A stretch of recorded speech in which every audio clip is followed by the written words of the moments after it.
Fill the corn.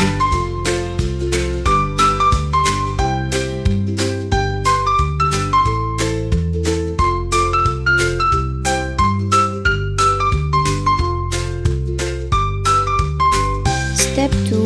Wash the corn. Step 3. Flatten the corn. Step 4. Boil water.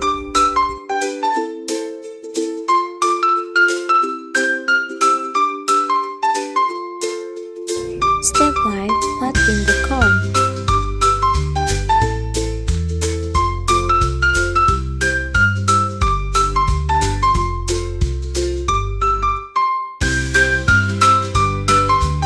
Step 6. Drain the corn.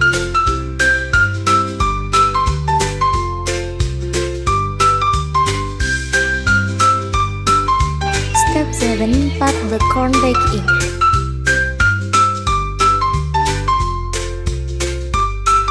Step 8. Add milk.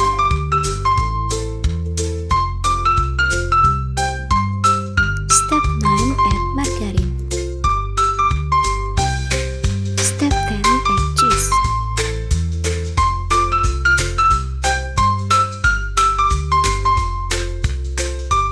Step 11. Add sugar.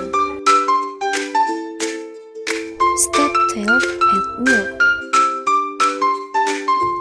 Step 13. Mix well.